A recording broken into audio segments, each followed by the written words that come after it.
back to the AIR Bookclub Podcast. Today, we will be discussing the summer route. Joining us today, we have Aspirity.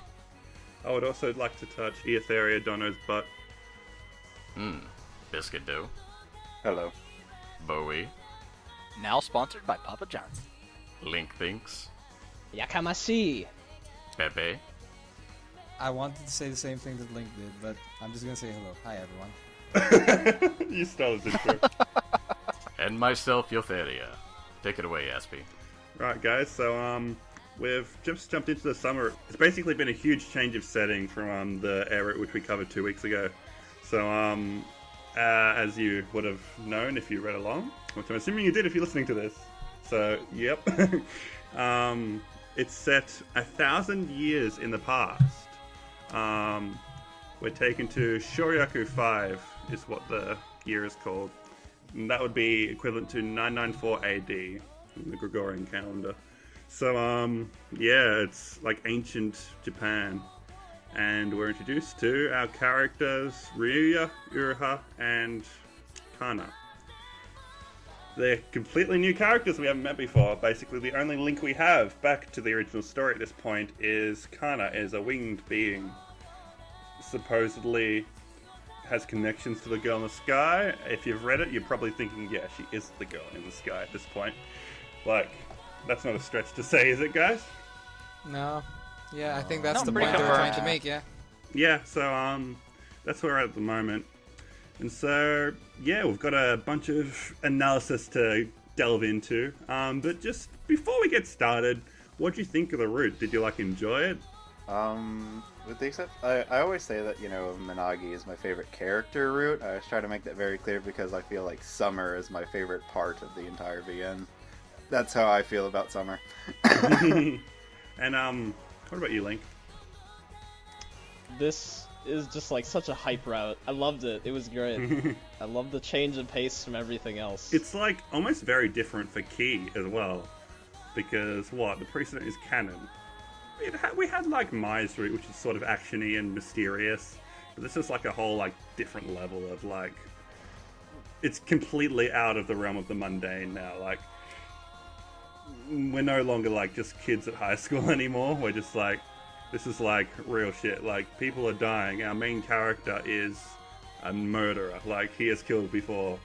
I guess maybe murder is a harsh word, but more of a because it's kind of in this feudal era and stuff. It's also very I guess you could say fantasy, with the godlike beings and stuff. The definitely winged beings fantasy. and stuff. It's in the same sense that pretty sweet. Western fantasy is usually set in medieval Europe.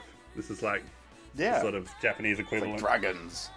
Where instead of dragons and wizards, we have Winged Onmyoji Winged beings and Onmyoji. Yeah. And battle monks and stuff. Battle Curses. monks were awesome, yeah. And curses. Yeah.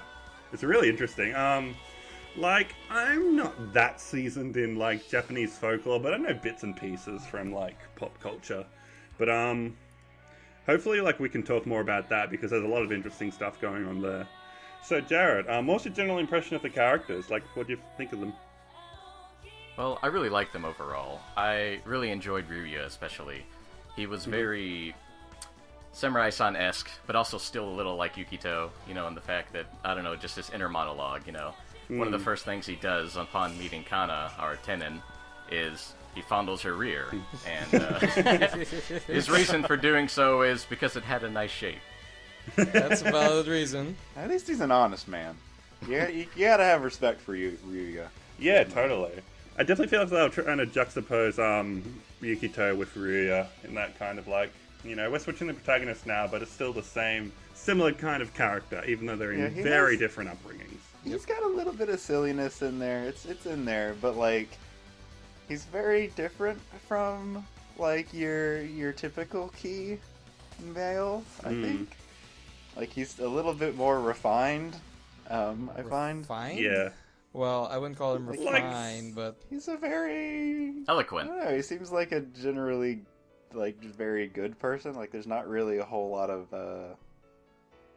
badness to him. So Like, I Well, like how he the is a whole warrior. scene with the vow. he's very noble. I Yeah. guess there's a Yeah, word. okay. I get what you mean. That kind of took me aback. I think because Props to Nobutoshi Kana for voicing him. Yeah. It's also the same voice actor you may recognize as Masato Inohara from Little Busters. So we have Yukito as Kyosuke from Little Busters, and Ryuya as Masato from Little Busters. If you didn't pick up on that, it's pretty interesting how those two characters ended up coming back together for Little Busters. I wonder if Key really intended that to use the same voice actors. And so what about the other characters? Like, what do you think of Uruha? Uruha. Oh, did I love Uruha.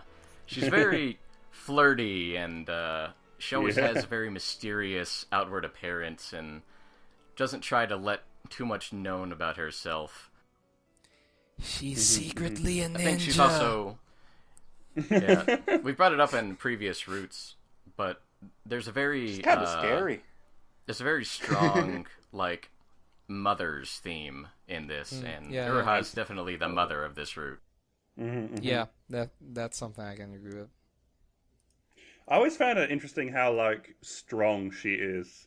Like, the first time we're introduced to her, it's like, I don't know, she's like the caretaker of Kana. You probably wouldn't expect too much. But then, like, there's that scene where he confronts her, and it's like, The sword scene. yeah, and it's like, you know, Oh, this could happen to you when we leave. And she's like, I'm not afraid. I'm prepared to, like, sacrifice my life for Kana-san. I'm like, wow, I really wasn't expecting that. And You know, she's very serious she about didn't it, flinch. even though she's only been with Kana for a few months. Like, she's had so many other caretakers, but Uraha is very serious about her, and that's something that I didn't quite get why, but I like it. Yeah. because they're family. Well, yes, because they're a happy family. That's definitely. I don't think there's any other way to explain it, man. Like, it's... I don't know about for Uruha, but I know that for Ryuya, it was always something he was, like, longing for without ever actively realizing it. Because, like, his upbringing was, like, he had the priest that was looking after him, but, you know, he says he never considered him a father, and he, like, died before they could even, like, really bond. Like, I think he was only with him for, like, the first 5 years of his life. Yep. So, there's nothing really there. And so he's lived almost his entire life alone, being an edgy swordmaster. And you can draw a pretty good comparison right there to Yukito, Exactly. because Yukito, you know, he had his mother, who, you know, he says, you know, hey, I love my mom, but, like, still really didn't know her that much. Mhm. And he shows up with, you know, Haruko and Suzu, and it's like, oh, family, you know? Yeah, exactly. Like, and I remember the first time he starts talking about his past is where he says, I had a dream. You know, it was a dream about journeying across the land, and I remember it was very sad. It definitely plays into, like, the whole how these instances are like fate, you know? Yeah. It's like the same thing kind of playing itself out, but in a very specific way, you know? Yeah, Very- I really absolutely interesting and cool idea. agree. Yeah, I guess I kind of feel like Ryu's journey is almost like an antithesis to Yukito's. Like, they're both traveling the world searching for something missing in their lives, but the circumstances that led to that are very different. Oh yeah. Like, I definitely like feel like Ryu is a lot more of a tragic character, and Yukito's kind of just like, yeah, whatever. You know, he's a lot more chill, I guess, with the situation and everything that's happened to him. Like, he had like a very loving mother. Like, the similarity there is that he lost his mother, but it was a very different circumstance and very different time. So yeah, it's interesting how they juxtapose these two characters like that. I guess it's also interesting how, like, both Ryuya and Yukito were left alone at a very young age, but considering the time that Ryuya was left alone, he had to learn to fight, he had to learn to fend off for himself, whereas Yukito just went around performing, you know. Yukito had to learn to fight society, man. You could think of it that The way. hard-working world of Japan, dude. You could think of it that way, yeah, but it's definitely a more peaceful time, and you can see how just living in a different time, despite having similar circumstances, can totally change someone's personality. Yeah. And so, Bowie, what did you think of Kana? She was a very interesting character. I liked Ryuya because the similarity to Yukito, because the story's taking such a sharp sort of turn. It's really jarring, but him being similar sort of helps smooth that transition a lot. And then Kana, everything from her actually having, coming out and claiming that, hey, I'm a winged one, to her style of speech is also sort of adds to that jarring that you get from the transition. But once you get used to it, she becomes an interesting character. She's sort of got that regality about her, but at the same time, she's got sort of that childlike that you see in Isuzu that comes out. Yeah. Very interesting personality. Like, the very first impression we have of her is like falling from the sky after she's, tried to fly. Apparently she like jumped off the roof of the shrine and she's like trying to fly and failed. Just lands on Ryuya. And his like first reaction is like just teasing her. And then it's like he realizes that she is actually the person he's meant to be protecting, and he does the little like, oh shit, what have I done? But then he's kind of like, oh, I'm this far anyway. But that's what differentiates him from everyone else, is that he just decides, fuck it, let's just go with it. Yeah. He's like, and from nothing then bad has on, happened yet. We're already in the door, might as well. Yeah. So, this kind of ties into Aizen Kobu's first key point. Misuzu and Kana have very different personalities and value very different things. If Misuzu is supposed to be the reincarnation of Kana, which is heavily implied, why does she act differently from her? I brought this up in my notes too. That's like the different similarities and differences between the two. Pepe, what do you want to talk about? I have an answer to that. I actually pointed this out back in the Minagi route when I was talking about Michiru. I proposed that Michiru inherited the memories of the Winged One, but Michiru also gained her personality via her upbringing from Minagi, and I think it's the same thing with Misuzu. She inherited the memories of Kana via reincarnation, but despite having those memories, Misuzu still has her own memories with Haruko and with everyone else, and that those memories shape what her personality is today. So yes, she still has memories from Kana, and she still has this personality from Kana, but she's still her own person because she didn't live the same life that Kana lived. I agree with that completely. Yeah. It's like Kana has like affected these people, but they're still themselves. It's more like she's kind of imposing, I guess, for lack of a better way to put it, I guess, upon them, and it's not like a one-to-one connection. Like, what we're noticing a lot is that AIR has very strong, like, references to the Buddhist, like, faith and spirituality. And in this case, reincarnation is coming up an awful lot. Yeah. And I think the typical idea of reincarnation is that while the soul may transfer from one body to another, each of those people is still an individual with their own experiences and upbringing. They might carry some things with them, but in the end, they're still different people. Yeah. It's like saying, you can be reincarnated, but you're not necessarily just going to remember the entire life you had before. You're going to be a new person. Exactly. And that's going to shape how your personality is.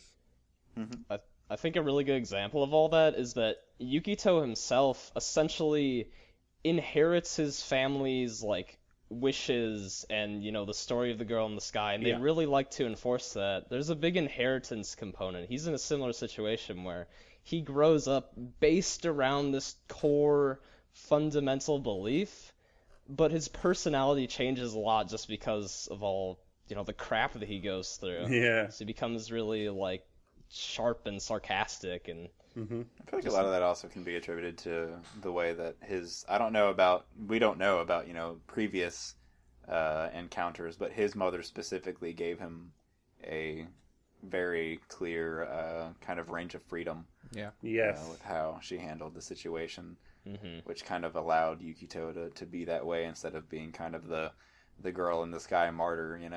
Yeah. Kind of want to talk a bit about that later.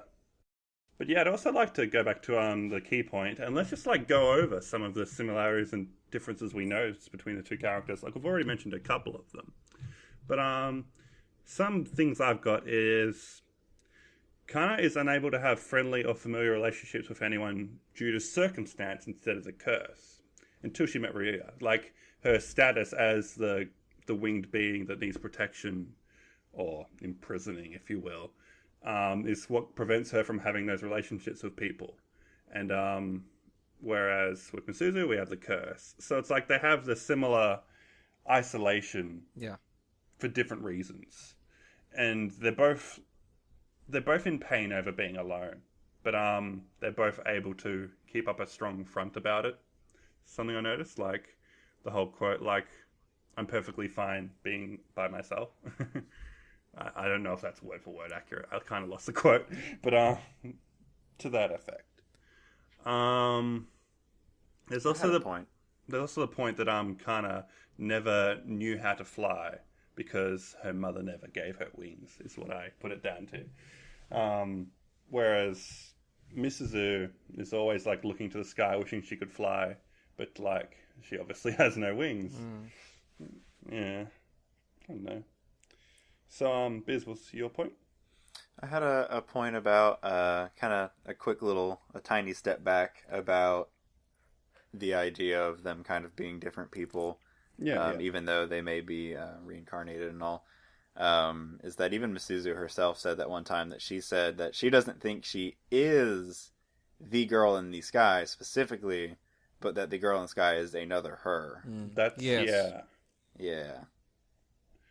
And so it comes back to this idea of just because there's like, I don't claim to be a Buddhist scholar or anything, but coming back to reincarnation, is it really the case that one soul goes to one body, or is it more complicated than that? Can, like, basically a soul be divided? And that's kind of a question I've been dealing with at the moment, is can Kana be in the sky and in Misuzu at the same time? I think it's not even a split as much as it's still two separate things. Just one is like sharing the feelings of the other. Or if not feelings, and the memories. Because if you remember, the greatest power of the winged ones was that they could transfer their memories to the next kin.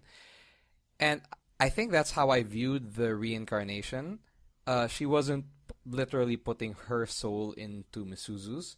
She was transferring her memories the same way that the winged ones do from parent to child into the new vessel. And like, I still feel like Kana is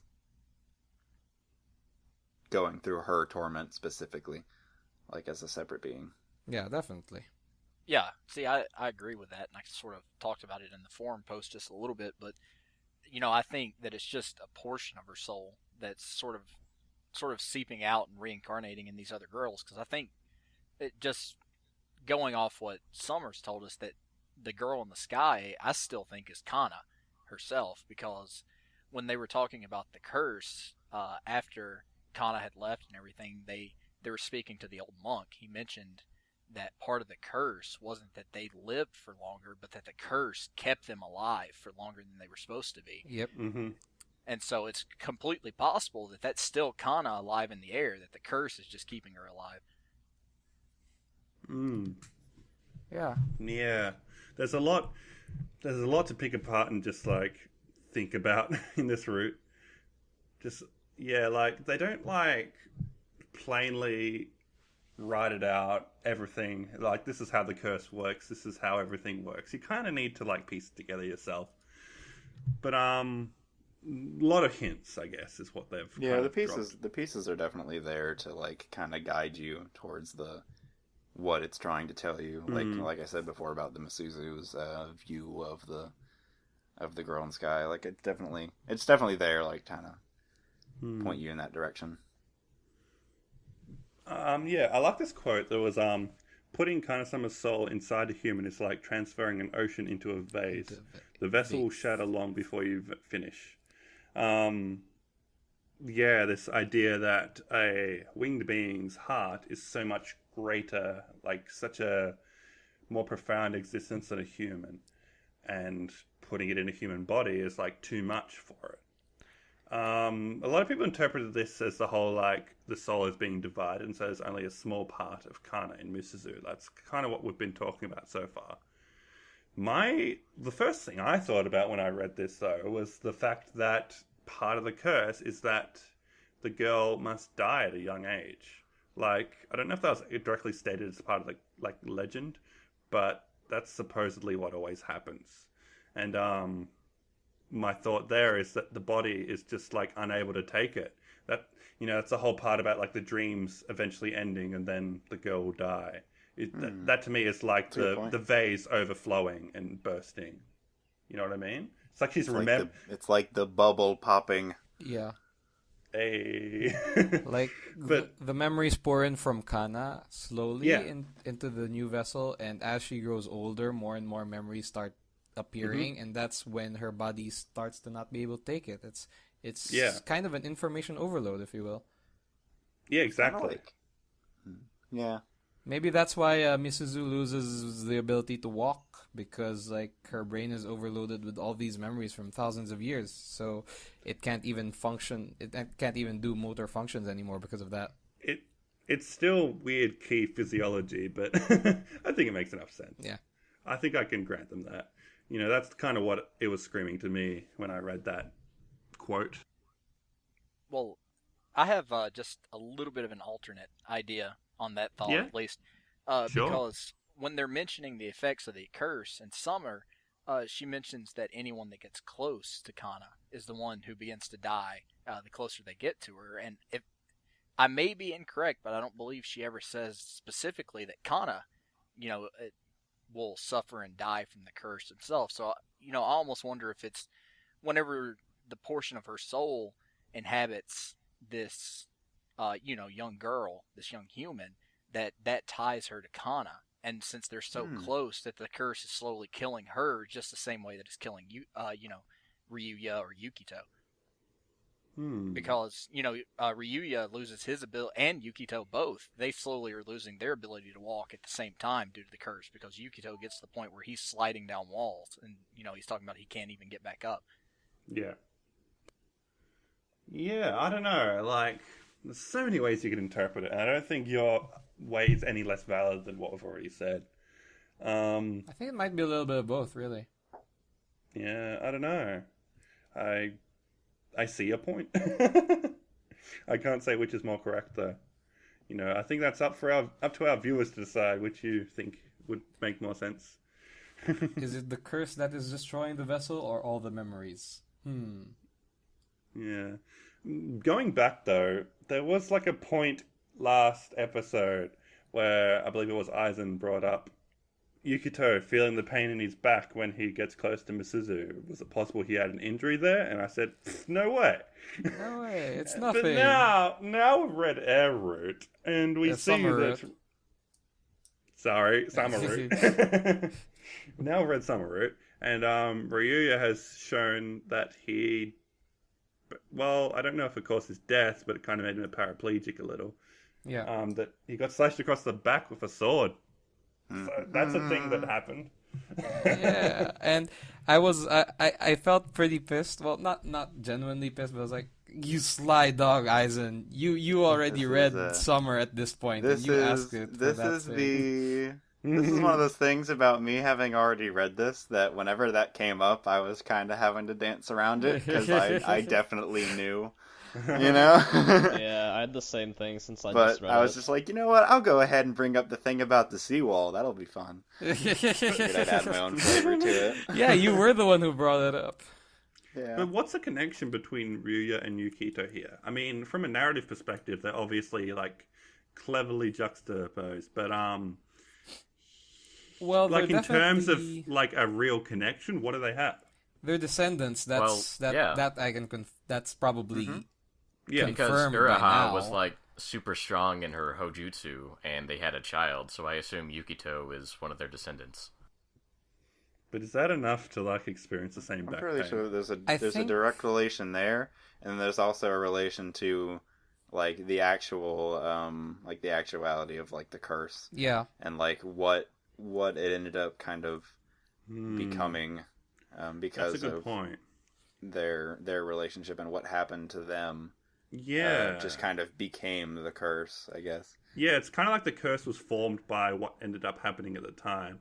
Like, we saw that when they tried to channel Kana's spirit, they had this vision of Kana like crying by the roadside because like I said Yukito, Ryu's back was slashed up and he's like dead, and like while that didn't actually happen that way, it's this kind of conveying the meaning that she's like guilty over causing It's like a nightmare. Yeah. But it's based in reality because Kana did cause Ryu's death through the curse.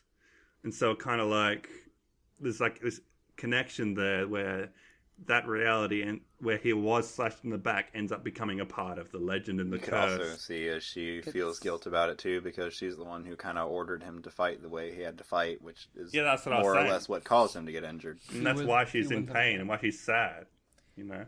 And I think that's part of the memories that Kana is keeping, but it's also one of the memories that becomes. I think it's like her memories are becoming reality through the curse somewhere. Yes, exactly. Like she's taking all Yeah, I those almost memories wondered and they're because- becoming part of the curse. Yeah, because it mentions, as she's leaving, or it may be after that vision, he mentions that she took all those memories, all their happy times of traveling together with her, but then she ran out of strength. So it's almost like she was trying to take a happy memory with her, but it ended up turning into something that ended up torturing her. Yeah. Exactly. Like her connection to Ryuya and that is kind of what broke her. I guess in a way it was a happy memory for Kana because it's something that happened because Ryuya was faithful to her, but it ended up becoming something that tortures her for eternity. Yeah. This brings to mind a key point. Oh. Nokyon was on the forum and he had a key point for us. Ryuya states that it might have been better if he had understood what the monk who looked after him did. That way he might have taken a different path. Kind of disagrees because then she would have never met Ryuya. Considering the overall story so far, do you think it may have actually been better if they'd never met and taken a different path? And it would imply also that Kana would never have suffered the curse. So what do you think about this? I wanted to... go ahead, Link. I guess it's worth pointing out, of course, that she would have been captured. No one would have been there to get her out of the shrine. So she would have been captured then. Mm-hmm. I forget off the top of my head, did they just round them up and kill them, or were they using set them it on at fire. that point? They set up a fire in the shrine, so I wanted to reply to Notkyon right then and there that she probably would have burned if she never met Ryuya. Objection! But the They weren't. yeah. They weren't going to burn her. They were only Really? burning the evidence. Yeah, the They soldiers wanted said to- the soldiers said their order were to capture her, not to I'm pretty not sure to that kill they her. wanted to do the same thing to her that basically wound up as her mother did. Exactly. Seemed Like, okay. Yeah, they wanted to lock her away because obviously fighting that is probably not a good idea. Yeah. Oh yeah. I'm Yeah. pretty sure there's still they still revere them, but yeah, I don't know. They're just trying to keep them under control in the Yeah. the only way they can. Yeah. So yeah, she wouldn't have died there. She would have definitely been imprisoned and like suffer the same fate as her mother. But probably I'm willing to bet that like the curse being passed down from generation to generation might not have been such a thing. Or is that a stretch? We might. Yeah, I might don't not- think it would have been passed to anyone else at that point. Yeah, it. Probably would have died with her. They would have succeeded in their plan of totally eliminating the winged ones from the annals of history. Yes, exactly. It kind of Whereas- just would have ended there. Whereas right now we still have this one line of family that's still trying to revere the winged ones. So going back to Notkon's point, would you think it would have been better if history was different? This is a very big point that I probably shouldn't have opened up so early, but Oh well. we can open a lot of discussion here. So, Jared, what do you think? I don't know. It's a really tough call, to be honest, because in the beginning, there's no way you could have known that Yukito, if he did succeed in somehow breaking the curse, or if that does happen later, that there's no way you could have known that. So, leaving that aside, what's a worse fate? Suffering for all of pretty much eternity, I guess, until the Earth explodes or whatever have you, or slowly dying off in a pitch black somewhere where you never have contact with anybody. So what's worse, never having such a connection in the first place or suffering because of it? I think that is the question. Yes, I agree. I don't think we're focusing so much on the torment as it is like, was the journey worth it? That I think that happens a lot in different stories. A lot of the characters like, oh, if I never met this person, then he or she would have had a better life. So I shouldn't have met her in the first place.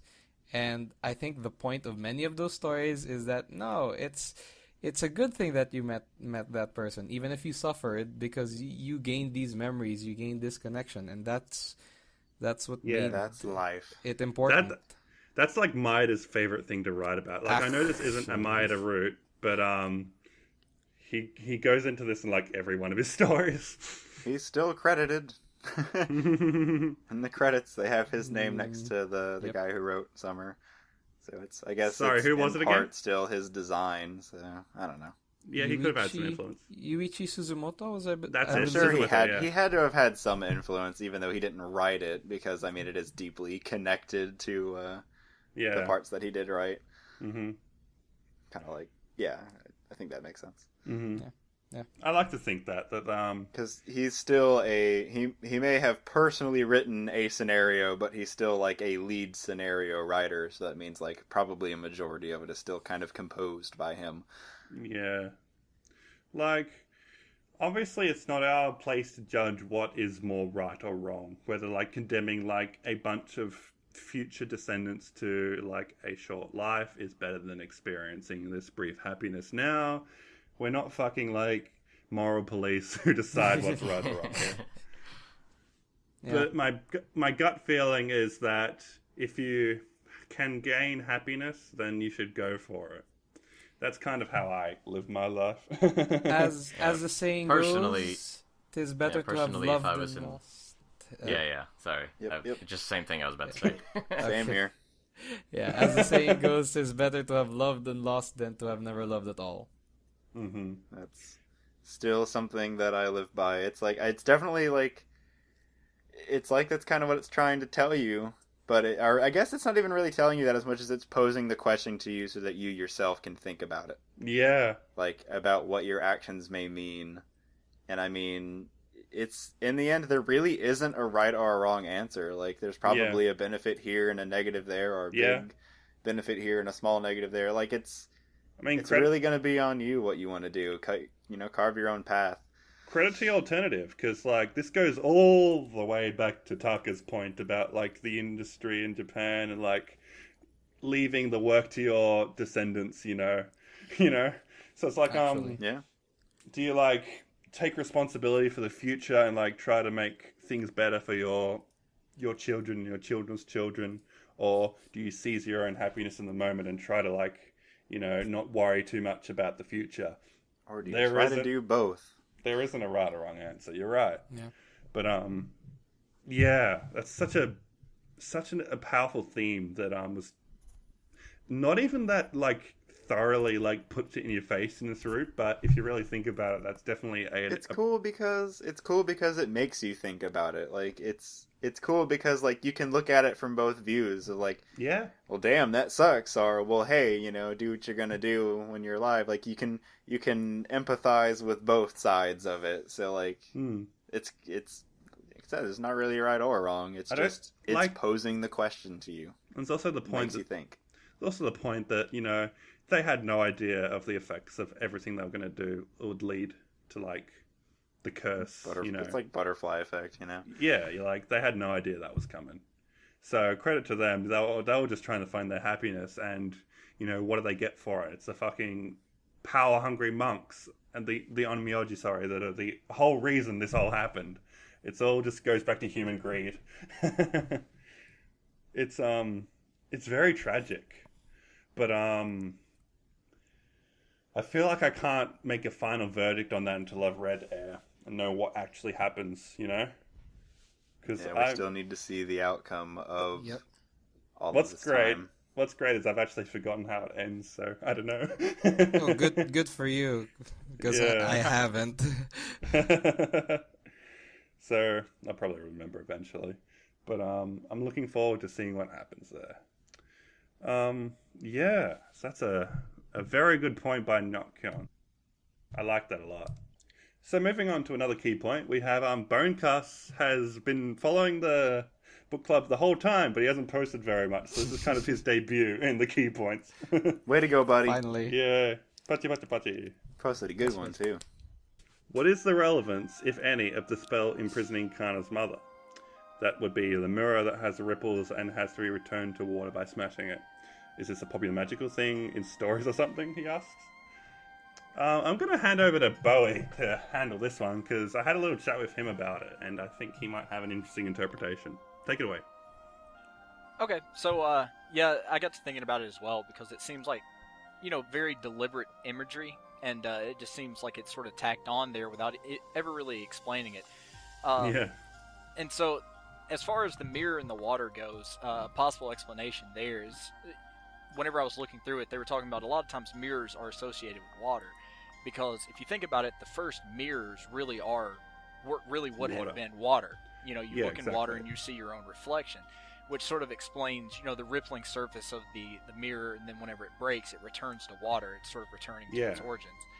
But as far as the idea of why it's used, as far as the imprisonment, there's a story in Japanese mythology that deals with Amaterasu, who at the time had been fighting with her brother, and she had ran to the earth to hide in a cave.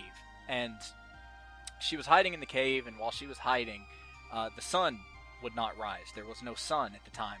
And so, all the crops and everything was withering and dying on Earth. So the gods got together and they figured, okay, we got to get Amaterasu out of this cave. And so they come up with a plan. They hang a mirror on a tree in front of the cave, facing the cave, and then they hold a festival right outside the cave. And so they used the festival to catch her interest. And she asked, what's it for? And they said, well, we found a new sun goddess.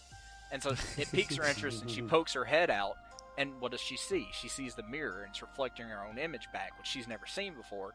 So she becomes enraptured by this idea of, oh, look, here's the new sun goddess. And while she's, sort of gravitating towards the mirror, they run behind her and seal up the cave so she can't run back in. And so I was just sort of, that's an interesting tie-in. And then I was almost wondering if it's sort of similar but working in reverse here, because it is definitely intentional. Like the whole wrapping the mirror around a tree thing in the cave is just, it's too similar.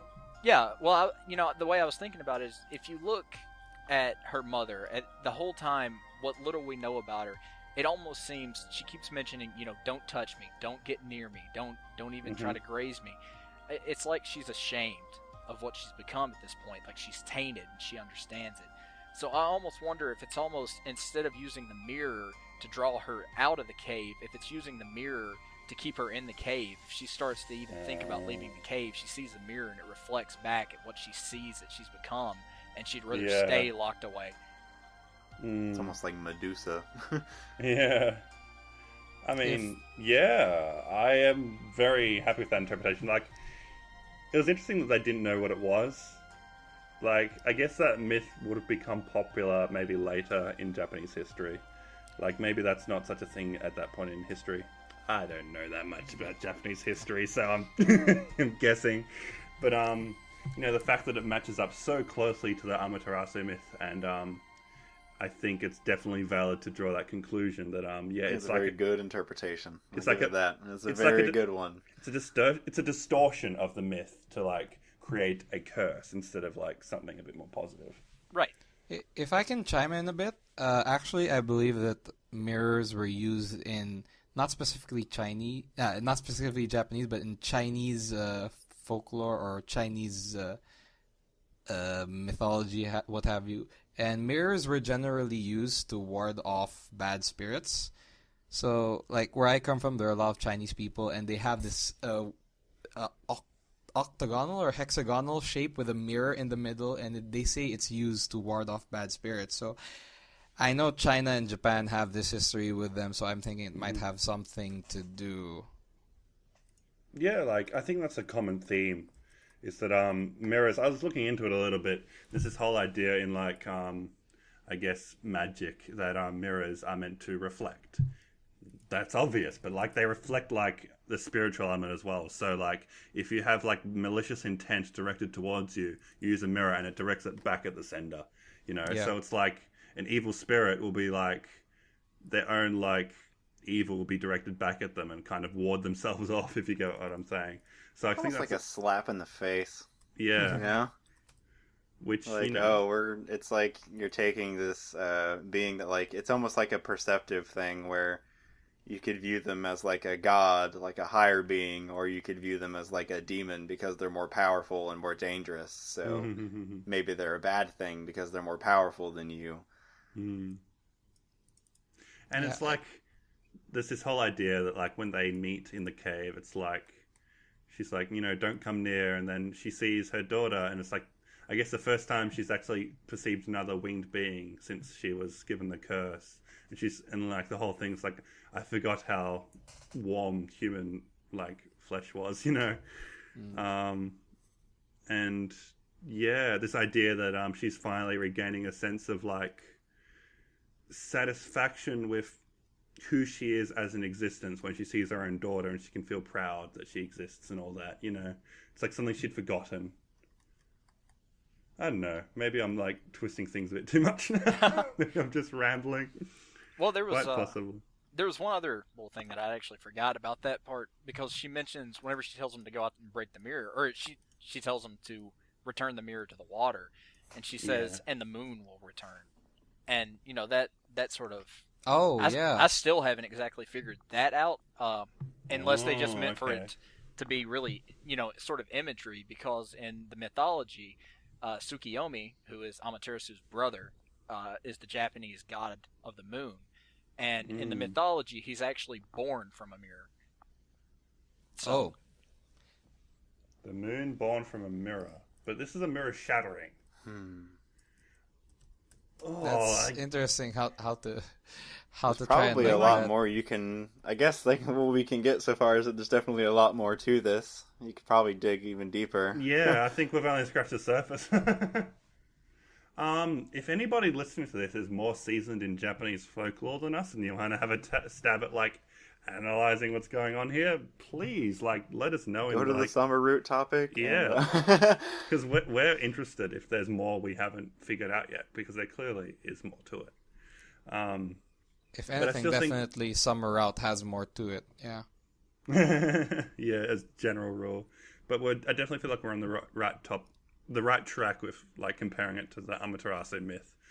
So good job, Bowie. Thank you very much for sharing that. So that kind of brings to mind Eisen's next key point. Pepe, did you want to read it for us? All right. So Eisen says that throughout the novel, we hear about the winged ones being cursed beings, demons even. They bring about sickness, war, and sorrow, but yet somehow Kana is different.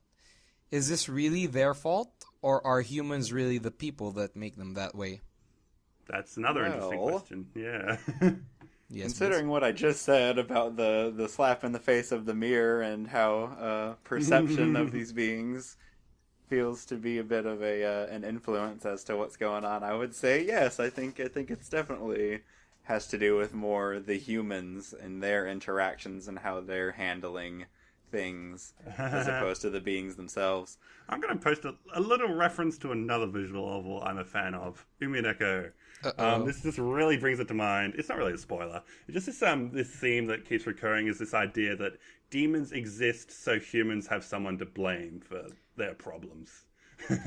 You know, we kind of create these, we demonize these beings which may or may not exist. In this case, it's the winged beings that, you know, do physically exist, but, you know, they're flying and they have all these crazy powers and they have the power to kill, if like enormous destructive power if they wield it.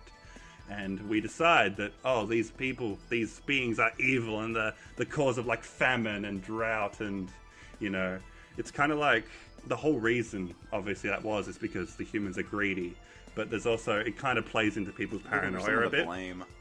Yeah, like people want someone to blame, I think it also has to do with their fear, because it's basic fear of the unknown here. They have no idea how the winged ones work, and the moment that these winged ones use their power, like they repel people with the strong blast of wind, they think, oh, it's a demon, kill her. Mm-hmm.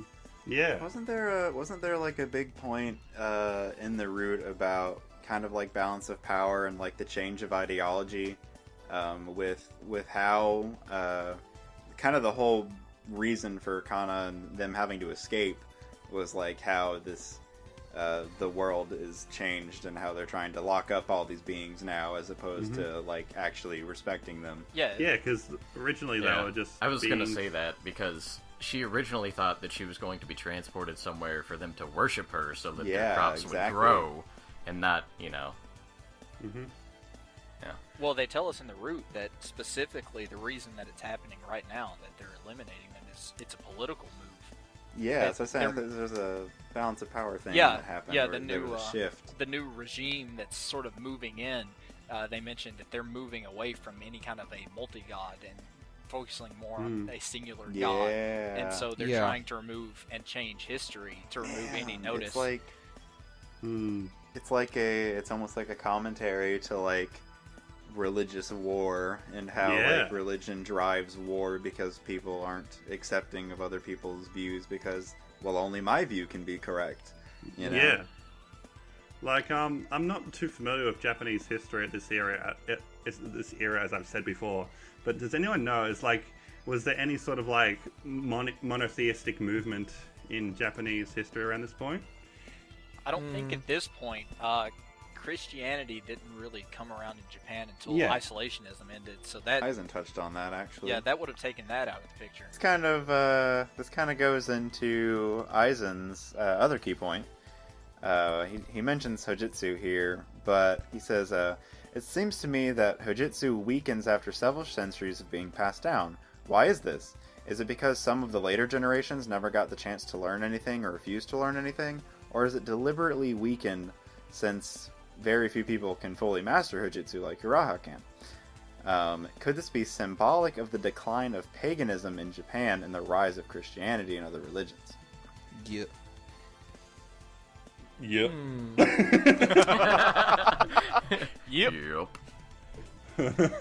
Well, I don't know. I mean, I think it might be calling it a stretch at this point to symbolize it as a decline of paganism. I think it's more of the decline of classic mythology where things are handed down from generation to generation by word of mouth, and they revere things based on what they see. And it's more the revolution of science, really. Yeah, I was going to say it's more it's bringing in science and evidence because, back in the day you could sit around and talk about dragons and some dude would be like, I saw a dragon at one time. And now it's like, well, there's no records of it in history. There's no evidence proving this. So, like, it's, yeah. So they're now shifting into a more evidence-driven society. We go back to summer, and like magic is very real. Like, they're not sugarcoating that. It's not like any illusions or anything. They fucking use a magic. And when they see magic, it's nothing new. It's like, oh, she's a god. Of course she can use magic. Duh. You can also look at it as like whenever a lot of big regimes and big power shifts happened, a lot of like ideologies and stuff that were put to paper or like saved in libraries and stuff, a lot of that shit gets burned, like burning down a whole library that is full of stuff. So like you could view it as like, I don't know, there's some building that had all the tomes in it that taught people how to use magic, but it got burned down because that's why they burned down the temple. It's to get rid of all the documents. That's exactly what happened though, because we know the winged beings are they were kind of like instructors of all these magic arts, and that's where Hujutsu came from. They're passing on that information to the monks. And yet it's, we gotta wrap up all these winged beings and burn down these temples and all this stuff because we can't have people believing in this because we have to push our stuff. Yeah, and that's probably why that kind of stuff doesn't exist outside of people like Yukito and their family, who are like secretly passing down from generation to generation until we're at Yukito, where it's kind of a world that's forgotten magic and the secret arts, and yet he's like the one person that we know of that can really keep doing that kind of thing. But it goes back to what you said, like what Eisen said, why has it weakened over time? My first impression was that it was a bloodline thing, and that like the blood's become less and less pure. Thins out. That's what I was gonna say. Yeah. Whenever it ends up with just Uraha's child, whoever that child gets with probably doesn't have any ability. Mm-hmm. So it's just there's going to be some guaranteed weakening there. Yeah, it's being diluted through genes or whatever. But it's also perfectly valid to conclude that it's just more of a contextual thing, where the world has become less and less involved in the supernatural side of things, and by that alone, the power is weakened over generations. So maybe it's a bit of both, I don't know. It's almost like the idea of, when you think about Christianity and love and God, of how there's more support as you believe, but if you disbelieve, then you get less support. It's kind of that idea. Yeah. I think it could also... The more crude God view, I guess. I think Old Testament. I think it could also tie into the situation of each bloodline because, let's face it, at the time that it happened, crazy stuff was happening everywhere in the world. So it's possible, like, before the mother could fully teach her child all of the magic of Fujitsu, something happens and the mother dies. Mm-hmm. We never know. I mean, that's exactly what happened to Yukito. Before his mother could teach him how to make, like, floating plates and everything, she well, I don't want to call it dying, but she somehow disappeared. If that's how I remembered it from the last route, Maybe not so much the learning how to lift plates, because he can still control a doll with his powers. Yeah, he can also mess with other stuff. Like he could still, make a sloth wave or make the idea in the very beginning in Common Root, whenever he tries to figure out an alternative to his puppet, he pulls out a toothbrush and a bunch of other crap and makes it all dance around. Yeah, so it's kind of the same thing. See, he still has that sort of psychokinetic power where he can move objects with his mind. It's not as strong as we might have just explained. It's either blood or the world is changing. But I think you do have a point, because remember, Hujutsu isn't just moving things, it's all these other powers too. And they were just all these powers are gone. You could say, you could attribute that to the knowledge being lost. Like, maybe Yukito does have these powers and he just doesn't know how to use them, you know what I mean? It's entirely possible. I listed down all the powers that they said. Yeah. Let's go through this point by point, because I want to look at where we've seen these. So go on. So what's the first one? Okay, the first one is reading people's minds. So has that happened before at all? I don't think it's happened with Yukito. Yeah, I wrote down unseen. Can you think of any other instances where reading people's minds has been a thing?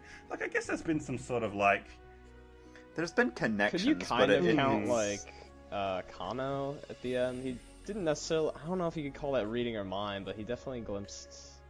I think that's more related to the second power. I think he glimpsed into the memories, but I don't think it was. Yeah, that's kind of what I think too. I don't think it was her specifically.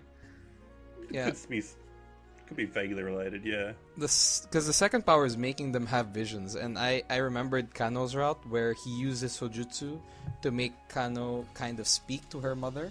So I'm thinking maybe that was part of Yukito's power. He made Kano have a vision of her mother so that she could close things off with her mother. That might be touching in more to the summoning spirits of the dead sort of thing. Yeah, that could also touch into that. Yeah, but I think would the also vision explain thing why Hijiri could see it as well. Yeah. Oh yeah. Exactly. Yeah, you're right. Oh, it's like Yukito's the conduit here. So Oh, so we wrote that off. We as just figured bad it writing. out. Yay, go team! Maybe not. Okay. Way to go, Moe interesting. boys. Nice yeah, job, Moe boys. Goes back to what you said, like the untapped potential that Yukito Yeah. has. As for the visions part, we have Shiraho. I think that's fine. You know, Yeah. like you're seeing a vision of the past. Yeah. That could also Moving work. on just without touching them is obvious. That's like the most common power. Yeah, that's the only one that he kept. Curing illness with the wave of a hand. Did that happen? There was that one time when No. Masuzu walked up to that kid who like hit his knee. Oh! Yeah. Pain, fly away! That's definitely. Oh, that's gorgeous. I think that it would be really awesome if that had something to do with it. Yeah. Which Next. Yukito skillfully moves to Masuzu. Yeah, I don't And it know. does I hurt. don't think we've like properly seen much of that yet. Yeah, I don't know. I can't think of anything specifically, actually. Next one is making people forget what they heard. And I guess this might be just a joke, but whenever he does something crazy and Potato sees him, he just tells Potato, nothing happened, or you've not told this to anyone. And maybe Potato genuinely forgets. It's like the Jedi mind trick. Pico. Koitsu Bakugo! But definitely Uraha. I mean, not Uraha. Yukito's mother demonstrates this quite clearly. Which I Oh yeah, I she still wanna attribute does. it She to- does. I still want to attribute it to not so much anything in particular that person may have experienced, but just things that they have experienced with that person. Like, I feel like it's energy. Like, there's a connection. It has to be connected to the individual. Like, Yukito could make someone forget about instances that they shared with him. Like, he could remove himself and anything that has to do with his influence. But I don't feel like he could, like, look into your past and then make you forget something that only you experienced, you know? Like, I feel like that isn't a thing. That's Well- an interesting interpretation. It goes back to the idea that it's all just like manipulating the flow of energy. It does say making people forget what they heard and not like erasing people's memories. So Yeah. it might have to be something that you also heard and you also know about. Well, yeah. Okay, the last point is even it's summoning the spirits of the dead, and it might have something to do with Kano, yeah. Yeah. Like, yeah, I think that covers most of them. The only one that I'm not 100% sure on is the curing illnesses part. Yeah. Maybe that'll come up in air, I don't know. I think that might have It's just like- been there for the sake of, like, example of Hojutsu, Maybe. I guess. You True. can view it as like a blanket thing, and like everything is kind of connected to energy and memories and stuff that's happened. Like, I don't know. like with the whole like the feathers thing and like the connections with each of the characters. Like, I feel like that's like kind of a general thing. Like, it doesn't necessarily mean that they all have to appear in the story, but But I can't think of like specific moments. Yeah, I think it might just be an example of what exactly Hojutsu can do, and it can probably do even more that they haven't talked about. It's all been lost in time. Yep.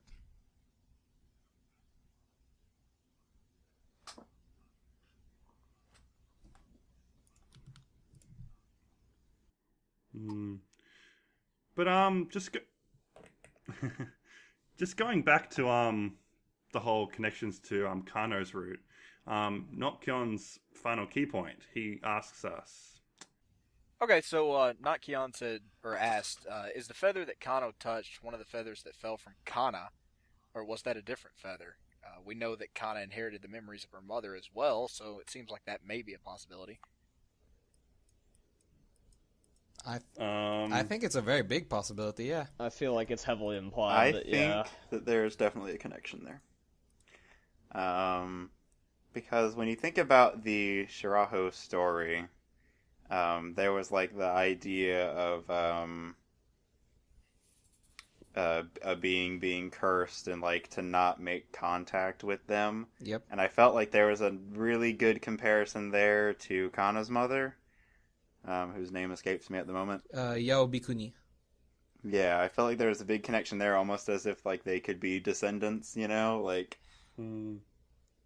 But yeah, the first instance we see of that feather is just falling from the sky, and Shiraho grabs it. Yeah. We know that like Shiraho's child grabs it. Yeah. Yakumo, was it? Yeah, I Was that the name forgot. of the child? I forgot. think I it's- totally forgot. Pretty sure it's Yakumo. Okay.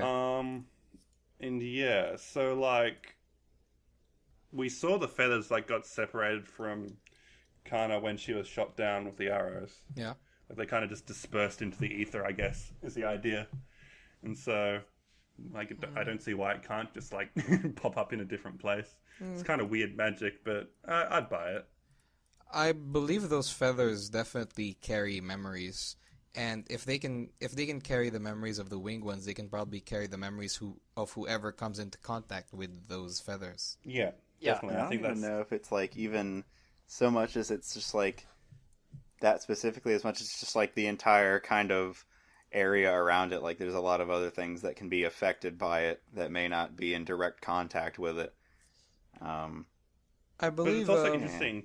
It's interesting to note that there's this whole point they made in Kano's route that like they're searching for the feathers, and that anyone that's come in contact with them has to like surrender them. You know, Oh, it's yeah. like they're trying desperately to remove any traces of them, and they obviously know that they exist. They've like popped up in different places, and they're like trying to remove the feathers' influence.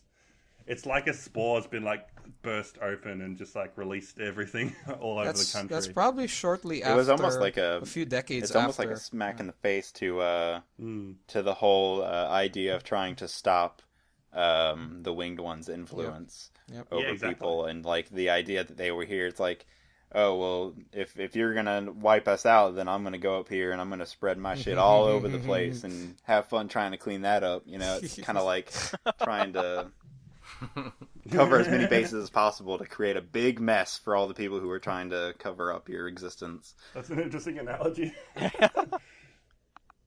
But it also reminds me that in Kano's route, there's this whole point of like, yeah, the feathers cause like famine and like horrible things.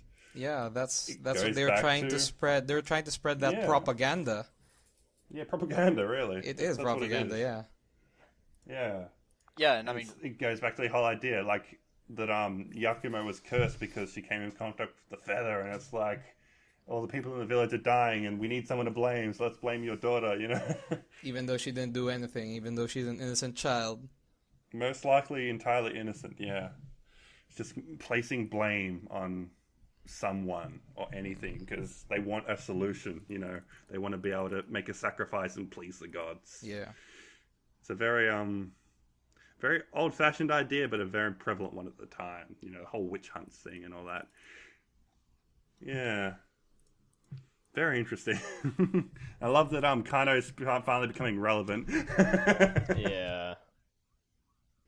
So that about wraps up our community key points. So we're gonna go in to take a break now, so you can pause the recording and all that, and we'll be back soon. But just before we go, just unfortunately, Bowie is going to have to leave us. Would you like to say some words to the audience, Bowie, before you depart forever? I didn't know it was forever. Oh no. Yeah, you're fired. Bowie! Pack your stuff. Oh no. It was fun. See you guys later. Bye. Eat Papa John's. Yeah. Thanks for joining us, and we'll see you next episode. With that said, feel free to grab yourself some Papa John's. You can veg out to this arrangement of Sukiwara, and we'll see you in 5 minutes. Catch you later.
and welcome back. Hope you enjoyed that little piece there.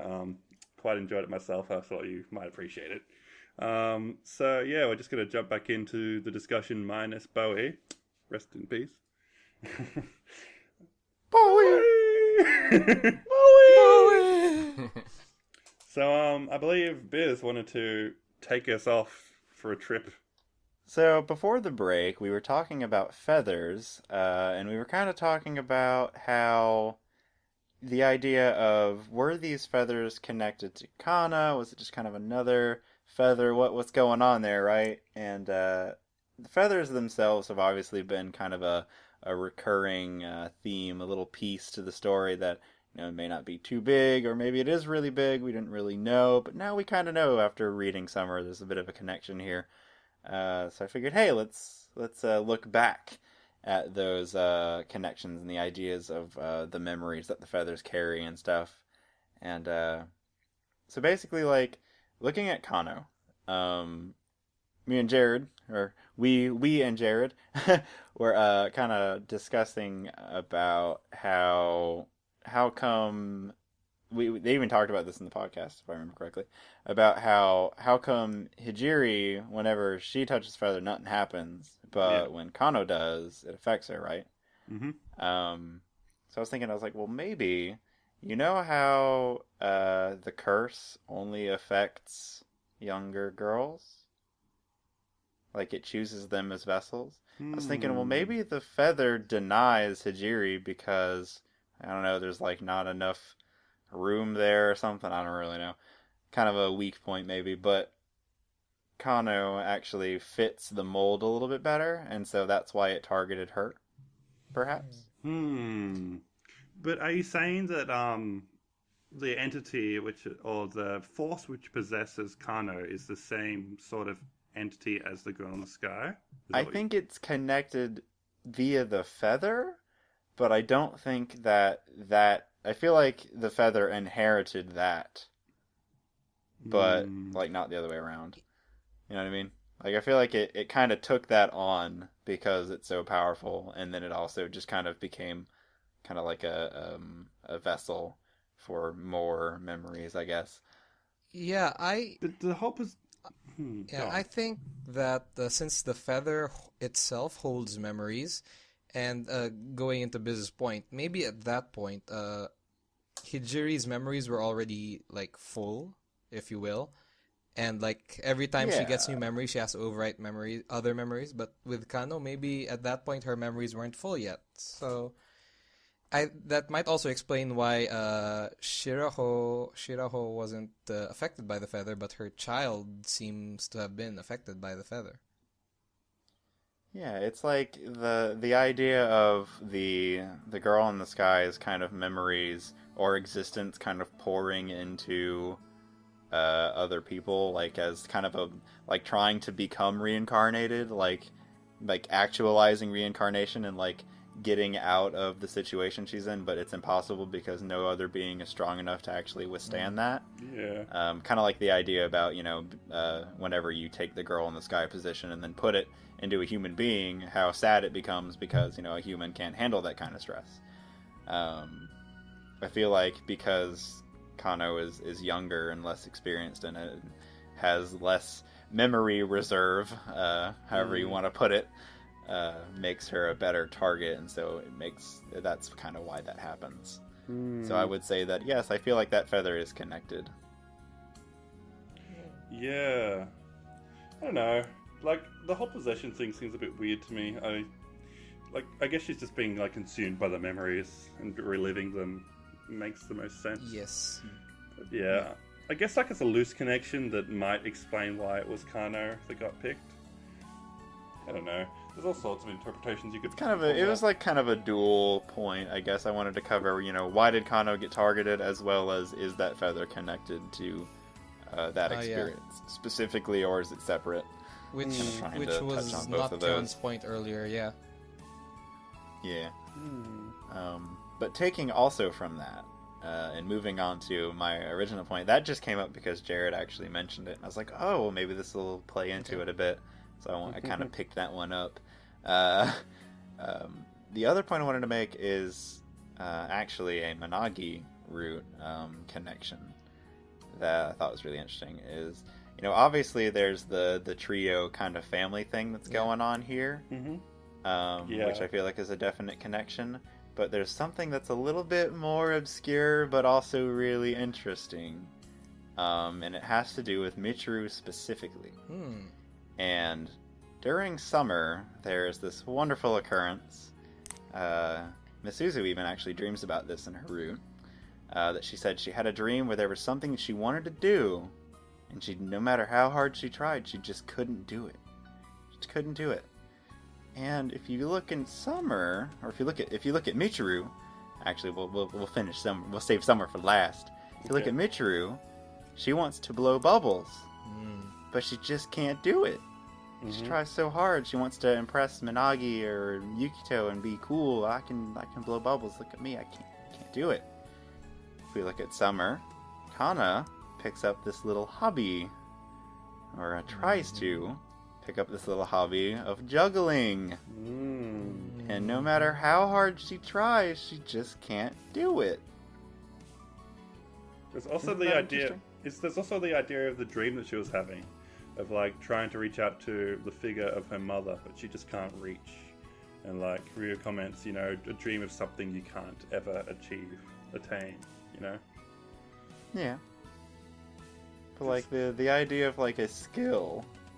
The juggling specifically here, I feel like there's a connection between all these roots, and that existence, which I thought was was kind of cool. Like it's definitely kind of not being able to become the wrestling champion. Yes. I'm sorry. I mean, that's basically what I got. I just wanted to say, like, I feel like there's, it's not just Misuzu, basically. Like, I feel like the entirety of that town and everyone who's come in contact with these feathers is being influenced by the girl in the sky and what she's going through. All the different girls, you know, like reliving that struggle, I guess.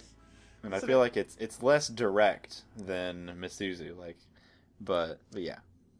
Yeah, I honestly feel that summer definitely ties up all of the routes. That's why you need to finish all of the routes in order to get summer to begin with. And that's one of the main points that I always defend the routes, and a lot of people are always like, well, they're not important. I was like, well, there are cool connections there that I think are worth seeing. Yeah, definitely. Some are stronger than others. Yeah. I love that juggling thing, actually. It's the first part of summer that made me shed tears. It's like pretty not cool. That was powerful. Yeah. Pretty not cool. I mean, things that are okay, not this. She worked so hard for it, and it's like, oh, you finally get to see the effects of your hard work, and now that you're here, oh my god. Like, just let her have this one. You're not gonna, like, make me watch this. I was just, like, questioning myself. I was like, are they really doing this? Are they really gonna make her screw up at the last moment?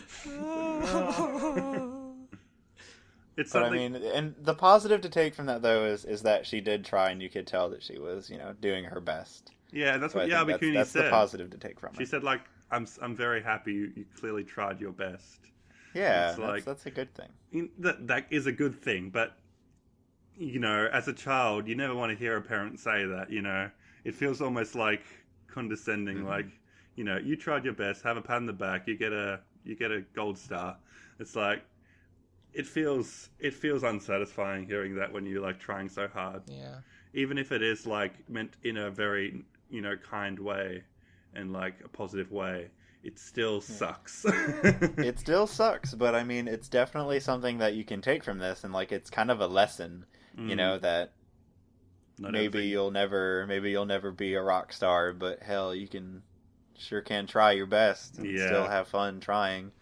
Well, I think the whole scene is framed really well too, because of the fact that, I mean, she does succeed at one point, even if it's just briefly, but there's like that glimmer of hope. Even if it doesn't come up at the right time, she has potential there. Yeah, that's very true. You Like, know, she improved a lot versus she was, like, awful. Whenever first. she was just kind of like throwing them into throwing space. them in random directions, yeah. yeah. So it's like it's that perseverance to keep on going is like remarkable, I think, in its own way. Especially when she showed such little promise at the very beginning. Yeah. It seemed like not much at the time, but ended up being a very important point. A very like simple but important message. I don't appreciate that. So, Biscuit though was talking about how he sees parts of summer in Minagi's route, and with Michiru not being able to blow bubbles. I saw something a bit, kind of a deeper connection to Minagi and summer route. Okay, so if you remember, we talked about this earlier. The whole intent with trying to erase Kana and all the winged ones was they wanted to move from the worshipping of separate gods into a single god, right? Yeah. But if you remember, in the VN, there is one person that still holds this worshipping for the winged beings. And that person is actually Minagi's father. He has this painting of a winged being, of a girl with wings on her back, and he specifically calls her God. And Minagi was all like, "Isn't that an angel?" And they didn't really touch up on that. But Minagi's dad calls it a god. And I was wondering, why does Minagi's dad call her a god? And in summer, you realize that they were supposed to erase that information, but they failed because of, well, two people, specifically Ryuya and Uraha. They were the ones who tried to continue the legacy of Kana and the winged ones being revered as gods. Makes me wonder how the dad knew about that. I came up with this theory, right? Okay. Definitely over the time of their ancestry, they could have had 2 kids, maybe 3 kids. So it's definitely not a single line of ancestry. And I theorize that Minagi's dad is actually from that line. He is also a descendant of Uraha and Ryuya's bloodline. So I was thinking that that's one reason why he's still worshipping the winged ones, right? He could also be a descendant of those Buddhist monks and everything. That's also another possibility. But there was one instance that really smacked that into my brain, and I can't get it out. In Minagi's bad end, there was one thing that I couldn't forget. She was pleading to Yukito for him to lie down on her lap. And she kept repeating, he's a Makura, he's a Makura. And at the end, near the end of summer, what happens is Uraha is pregnant, and Ryuya goes outside, and she tells him, "Why don't you lie down on my lap so you can listen to our child?" Oh shit! Oh, nice. Good. That's good. Like, I remembered those 2 pieces of information, I just never tied them together. Those 2 pieces of info were something that's stuck in my head. I don't know why. Damn, dude. I've always thought that Uraha was similar to Minagi in some ways. Exactly. And it happens... Minagi always freaking doing that ninja shit and sneaking up on Yukito. Oh, you're right. Yep. Wow, that's really... So that's after Also, I Minagi's relationship with Michiru is very similar to hers, Kana. Everything that she sees Michiru doing is, she's like, "Oh, that's so cute." And Uraha is everything that she sees Kana doing, even if it's stupid. "Oh, that's so cute." God. And in the bad end, when she starts pleading to Yukito to lie down on her lap, that's after they realize that Minagi's gone now. Which also in summer, it's after they realize that Kana is gone now. Michiru, you meant. You said Minagi. No. In summer, when Ryuya lies down on Uraha's lap, then it's after they realize Kana is gone now, and they're trying to hope for a better future with their child. And I think that's that's what Minagi was pleading for to Yukito. She was kind of, maybe, I don't know how, but somehow her ancestry was kind of reminiscing that, and she was pleading to Yukito to lie down on her lap so that he could hear the future. I don't know. That's where I lose it. Yeah. I want to be kind of the critic here and say, like, it's still a stretch. It is a stretch, definitely. The connections are definitely, like, apparent. Like, as you've said, there's a lot of commonalities between Uraha and Minagi. I'm not going to deny that, but are they related? Yeah. I don't know. I feel as though it may have been unintentional. It's possible. Or maybe not, but I mean, it doesn't seem like something that was like, hey, you're supposed to find this out. Maybe. It might be a minor point, but it might be a minor point, and I might be wrong with this, but it's definitely something that I can't get out of my head. I don't think you're wrong. I think it's pretty good. The connections are very there. But in a way, it gives me a new way of viewing the relationship of Yukito, Minagi, and Michiru, because they seem very similar to the trio of Yuya and Uraha and Kana. Hammers it in over and over again. Why I always say that. People say, man, why can't it just be Masuzu Summer Air? Like, just get it out of the way. And I'm just like, because these roots have these really cool connections that you can piece together that are like, it just adds so much flavor, you know? I love that. There isn't any Uraha in it's like, is it not necessary? Probably, but man, it adds so much. Like, it shows you just how strong the influence that this tale has. You know, I just thought of something else. Yeah. In all of the roots, there have been 3 main characters that continuously appear throughout the entire thing. I noticed this too, yeah. Yeah, that's something I noticed. Yukito, Minagi, and Michiru. Hijiri, Kano, and Yukito. And then Yukito, Misuzu, and Haruko. Yep. Mm-hmm. But I feel like a lot of that is to fill the theme of, like, family, which is kind of one of the big overarching themes of AIR, at least. That was also really prevalent in Summer. It's everywhere in AIR. Yep. And you need multiple people to make up a family, so. It's always the father, the mother, and the daughter. But the father role is kind of like a bit ambiguous. But there's always a guy and 2 females. Yeah. I always kind of attributed it more to, like, mother-daughter, and then the other guy. Yeah, basically. Doesn't have to be a father. Even in Summer, Ryuya doesn't feel much like a father to Kana. They're always very ambiguous about the male's role. Yeah. And I sort of blame hate scenes for that. I think that's the point, because Ryuya's relationship with Kana was ambiguous to begin with, so all the other routes will have Yukito as ambiguous relationships with the girls. This makes me want to bring something up about people. We're going to talk about H scenes for a minute. Okay, we're going there. People were talking about how, like, the quote unquote H scene with Ryuya and Kano was, like, unnecessary, but I found it to be a pretty nice development. I don't know, maybe it's just me, but, like, how that scene plays out was, like, Ryuya kind of being quite the gentleman, I think, and, like, he was being, like, he was trying to prove a point, I guess. I didn't read the hate scene, so I don't know.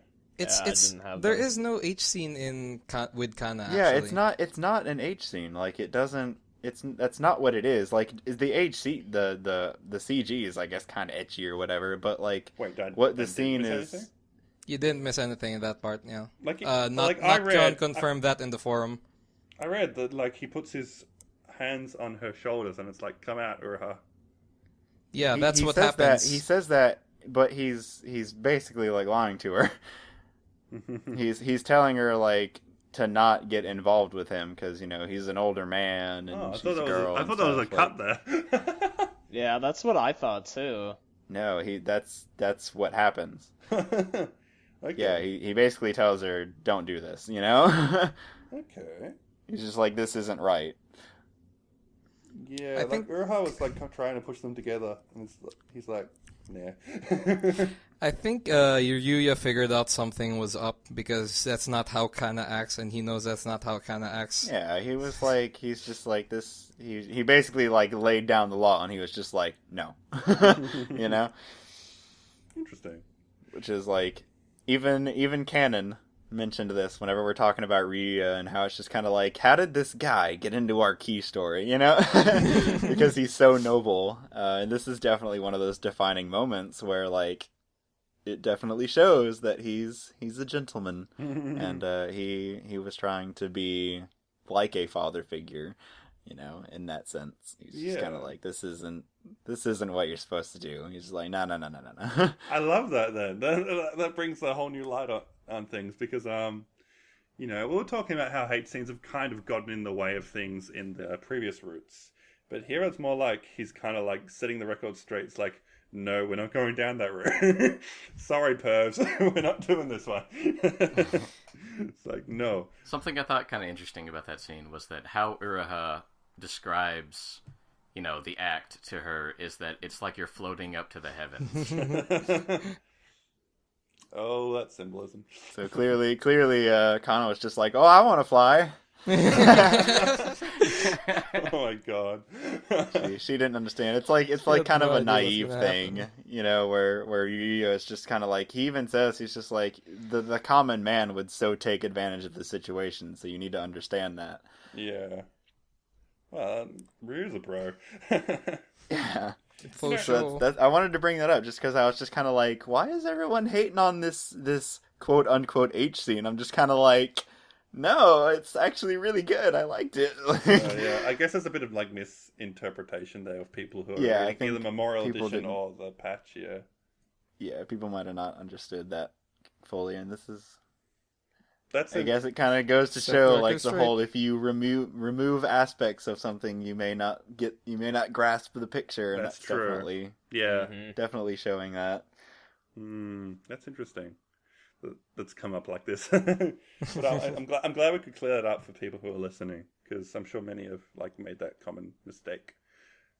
Conversely, we have Uraha's H scene, and you know, obviously I didn't get to see that, but that kind of felt a lot more natural to me, at least the build up.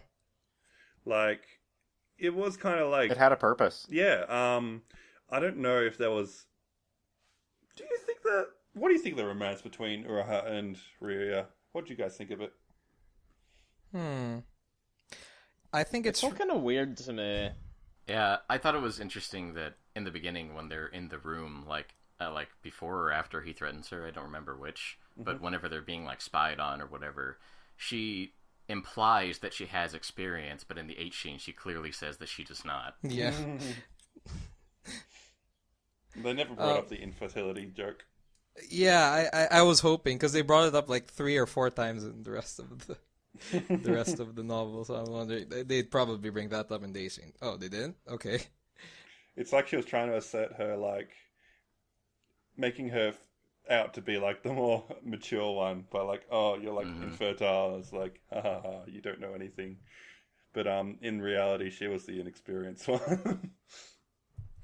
Yeah, that's interesting. But I don't know, like, they were kind of brought together by circumstance. So, like, I feel like originally it's quite clear that Uraha has feelings for Ryuya, but that might not necessarily be reciprocated in the beginning. But I think as things develop and they're like living together in the shrine for like ages, and it's like, I guess they kind of form that intimacy from that point onwards. And it's like, you know, like, Uraha's like, let me have your child. And he's like, are you serious? Do you understand what you're saying? And she's like, yeah, I totally understand. Let's do it. It's like, it's kind of weird, but at the same time, it feels almost natural. I think it feels kind of weird because it's not like it's not kind of Hollywoody romance kind of thing. I feel like it's actually natural and much more in line with what it kind of should be. And you also have to kind of think about the time period we're talking about here. Yeah, that too. Yeah. I think a lot more families start off that way in that time period. Yeah, the idea of what that act was is very different compared to kind of how it's viewed nowadays with how the population and everything is. And I especially feel like after like having that child out of necessity, like we need to pass on like our genes and like spread the story into future generations and maybe have a hope of saving, you know, Kana in the future. You know, all that stuff was what created the baby, but I feel like the baby is also what sort of brought them together in the end, because like that like scene at the end where like they're, you know, That Ryu's like scene lying. where Ryu dies. Yeah, oh it's my like god. that's like an old married couple, isn't it? Oh, Yeah, it was it so is. good. That I felt love like that scene. that felt like they'd really come together over the child. Whenever you were talking about like the sappy end thing, that's immediately what I thought. I was like, man, he's gonna love Yeah. Summer. It's just like, because that end is so good. Like that made me feel so good, even though it was so rough. I was just like, yes. No, let's talk about this scene for a little bit because oh, that was hard. That was so. It was so bittersweet. I loved it. But there was that, It was scene where amazing. it's like, it kind of like a bit of contradiction. It kind of threw me off a little bit. It was how it's like, Ryu's all like, you know, I can die peacefully now because I've got this like child that's going to continue my journey even after death. You know what I mean? And he said Yeah. I can continue my journey after death, which is interesting wording. But then as soon as he says that, he's like, Urha, you know, you can totally just forget about me and live a happy life. You can just like forget Kana and everything and just continue on. And what does she say in response? I don't want to. And I think that It kind of reminded me of Yukito's mother with Yukito. She's like, you know, you don't have to do this. You Yeah. can just do whatever you Yeah. want. he thought he'd give her that final gift, you know, even like sacrificing his own like hopes for the future just to bring her that little bit of happiness. But she's like, no, not gonna happen, buddy. You know, I'm in this for the long I haul feel like too. that's an even better like kind of proof that the feelings between the two of them was definitely like a mutual thing. Like, Exactly. there was definitely a connection there. You know, it's I not. mean, that's not something that you can even fathom or even portray in words. So. Yeah, you know that's like love, man. You know, I feel like it was about as good as it could possibly get. I think the problem is that, yeah, as you said, Biz, we're used to the Hollywood type of romance which people start out with, but I hear from a lot of people, especially when they have children, that's the sort of coexistence that they deal with. I mean, that's the kind of love that they have. yeah. Love that they have for each other is It's unconditional. binded, Like yeah. there's no. That's just how it is, you know. Mm-hmm. and that's Things how gotta happen. That's how it happened. that's how Uraha and Ryuya feel for each other from after their journey. It goes straight into that sort of feeling. Mm-hmm. And it's very interesting that the route ends as soon as he dies. Like, we don't see anything that happens after. It's just like that final CG where, you know, it's time for me to, was it return to Kana? Yeah, something like Yeah. that. Yeah. Just You just would brings join up this, Kana. Yeah, this whole idea of like the afterlife and continuing your journey even after death. It's really cool. I like Oh, it. it's such a good route. Oh man, I love this route. It's so good. Same The here. ending made it for me, I reckon. Even though it's just one route, I mean, it makes me think about like how the menu goes to. It actually says choose game or select game. Yeah. It really does feel like Summer is like a standalone. Like it's Yeah. just that good. It's a Yeah. different game, They've been but very it just clever ties with in that. everything else. I like how there was like no credits or anything. It just kind of ends and you go back to the title Oh screen. yeah. Like, Yeah, I feel you're like I don't right. know why, but I chuckled when I came back to the title screen because select game disappeared and just said start air. Yeah. It's not even Start giving Air. you a choice. It's It's like this is where you're going. Deal with it. No, but you know what I It's- love? We need to comment on this. Yeah. The last route is called Air. Yes. The game is called Air. Yes. You Title finished drop. the prologue. You're about to start Air. You're about to start This air. this Yep. is the real deal. You have everything you know. That's- You need to know The- in order to the save the amount of girl in the hype sky. The amount of hype that Key generates with these stories, whenever you get to that final route, you're just like, oh shit. Like, it's like, here we go. I love that feeling.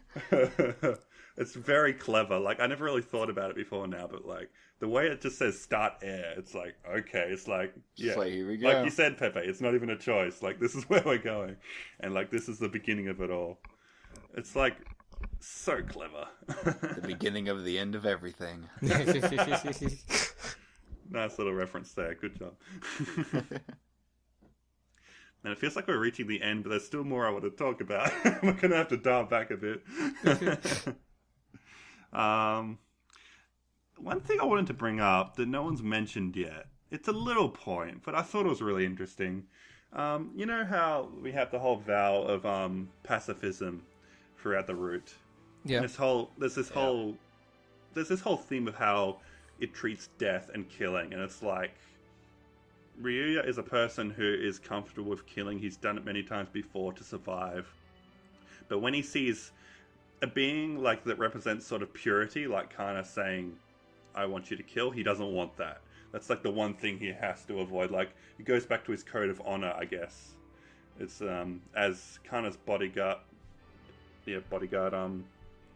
just this idea that he has to not only protect her, but protect her heart as well. Like, protect what makes Kana Kana. And I thought that was really cool. But Plays into that H scene again right there. it doesn't it? Yeah. Yeah. But anyway, the point I wanted to make was there was this one scene where he's fighting the battle monks in the Sacred Mountain, and it almost cost him his life to like be a pacifist. Like, he has to really go out of his way. Like, there's the one scene where it's like he's doing the killing blow and he has to like redirect his sword strike just to keep his vow. The intensity of those scenes is so good. Yeah, and you think like, oh no, this is a terrible thing. And even Kana says like, maybe this is a bad idea. And he's like, don't say those words, don't take it back. Because like, I've been living my life to protect that. But one thing I noticed was there's actually a scene where he's facing off with one of the monks. And this is a lot of build up to this. Holy shit. But yeah, so it's one scene where he's facing off the monk and they both like strike their swords. But it says that the only way he was able to come out from that duel was because he took the pacifist strike. He didn't go for a lethal strike, and that was the only reason he survived. And I thought it's like, his vow of pacifism is what got him that far. It saved him at the most crucial moment. Isn't that cool? Like, yeah, I thought that was one of the Exactly. coolest moments. I really like how they said like we're equal in skill, so it just comes down to like speed. yeah. It was done so well. The action scenes were amazing.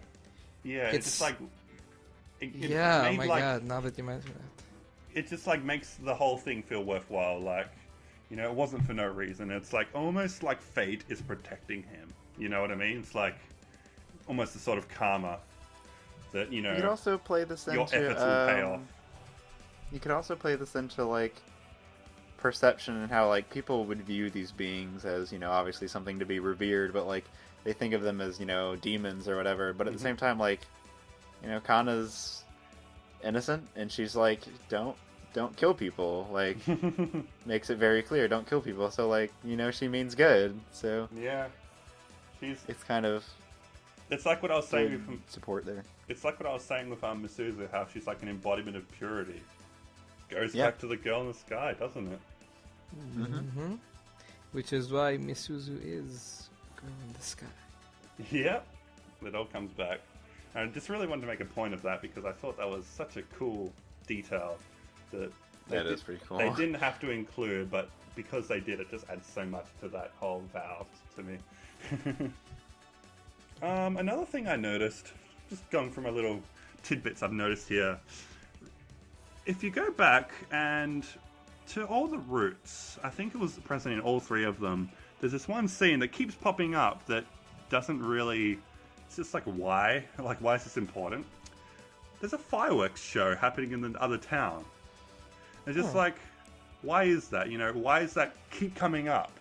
It's like sure, it's consistent. Like, the routes are all occurring at the same time. But why did they make a note of it? And I thought, this same thing happens in summer. There's a festival, and like they're watching from a distance, and they can't be there.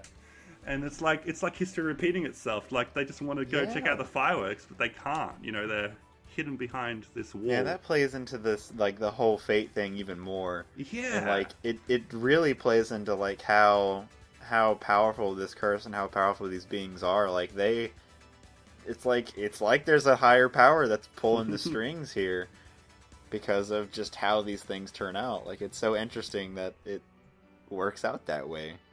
And it goes back to something you can't attain, no matter how much you want it. It's a really consistent. It's crazy thing. how this story just it connects things and they come around and they reconnect It's in ways so you didn't tight. expect. It's extremely well thought of. It's that's like what I gotta said say. before. Whenever we mentioned the fact that this is Midas' claim to fame, is that it's exactly what you kind of expect from him nowadays. Is everything is very interwoven. Yep. There are lots of these tidbits that come together, and it's Like, between this and Planetarian, I think these are, like, the most tightly written key stories there are. Like, everything plays into itself very well. Like, there's... Kano's Route obviously has its flaws, but you can't deny that a lot of stuff that happens there does come back in later routes and, like, makes it all, connects together. Mm-hmm. I mean, it's like I always say about Kano's Route, is, like, my thing about it is, like, as a character route and what I had come to, I think going into reading this VN the first time, I had kind of the wrong mindset because of what I expected from a character route. Yeah. Whereas AIR doesn't really play it that way. AIR it's a full story, and all of these routes are just pieces of that full story. Yeah, it's I think it's that's not a better way to look about at it. the character. It's about, like, the situation. It's much larger than that. And so whenever you go into Kano's Route and you're just like, oh man, I'm looking forward to getting to know this character, and then you find out, well, Kano's not really all that important in the route, to be honest. Yeah. It's more the events that happen. Yeah. That's a They're very all good just point. part of a dream. Not all dreams have to be sad. I love how, like, they brought that thing up, how, like, dreams are something that happened in your past that your heart remembers, Yep. And that keeps coming back with, like... Good old romantic key pro tags. Yeah. That one keeps coming back. Something I thought of during when we were discussing the fight scenes, more of just like an afterthought rather than anything having to do with anything, is that how good, like anytime there's a fight scene in like a Keyworks game, how good it actually is and how gripping it is. Like Rewrite has some really good fight scenes. They're very But well sound- written. other Soundtrack visual plays novels. into it too. Whew. Yeah, That other track visual was- novels, like one I finished recently, Combu, it had tons of combat in it, but it was so, like, it wasn't the focus of the story at all, and it was kind of... There wasn't any like, tension. Yeah, it was kind of like, There's this guy always punched, this guy didn't dodge, this guy got blown up. There's always a lot of tension in key fight scenes that works out really well. Yeah. Definitely. But, like, appreciate man, the music shift in this route, holy shit. I loved that when I was first reading. I was like, this is like I'm reading something complete. Like I just got put into a different game. There's even Did different they, like UI did they and reuse stuff. any BGM at all? Yeah, they did. Not There was a really, Yeah, maybe? Kanagi, that's the name of the song. Kanagi. Also known as Dissidents. Really good track. Oh my god, it's freaking Yeah, I'm awesome. listening to that right now. I was not listening to it the whole time, but I'm kind of trying to just stick with summer stuff, and there's only so much stuff. I'm keeping this in, by the way. This is good. But yeah, the music in this game, amazing. We might talk more about that in the next podcast, just the whole soundtrack and just gushing over it. So I guess we're kind of reached the end now, but I just want to bring up like one final point, is that we have Uruha and Ryuya, and they're looking for a way to save Kana from the curse, and they're not really able to reach an answer. Like, Uruha's basically like, there's no way we can save her. And like, Ryuya's like, well, shit.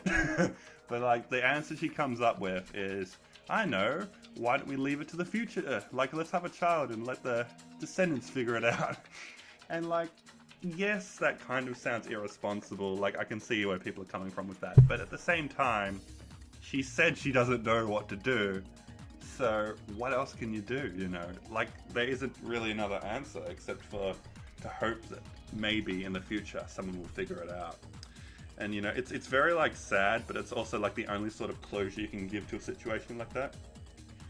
And so yeah, that got me thinking. So like, we're about to enter AIR, which is the final route, which is supposedly going to conclude everything and reach a resolution. Maybe, I don't know, because I honestly don't remember how it ends, even though I've watched the anime.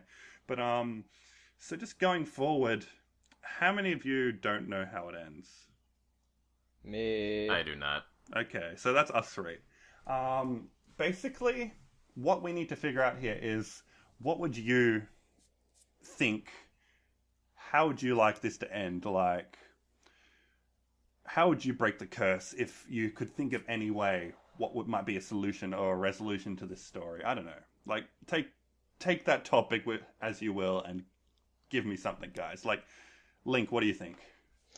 Well, I think, Aspie, that, for one, the box art has Misuzu with the wings and stuff similar. I mean, she's basically a winged one, so I feel like that's gonna play into it somehow. But as for breaking the curse, I think that Yukito is going to end up tapping into his Hojutsu and just his knowledge of the past a lot more, and rectify things and do things that he couldn't before, because he's changed and he's grown stronger as a person, and he has the drive to empower his Hojutsu, which I think was his biggest stumbling block before, and the reason he couldn't use it is he didn't have pure motives for it.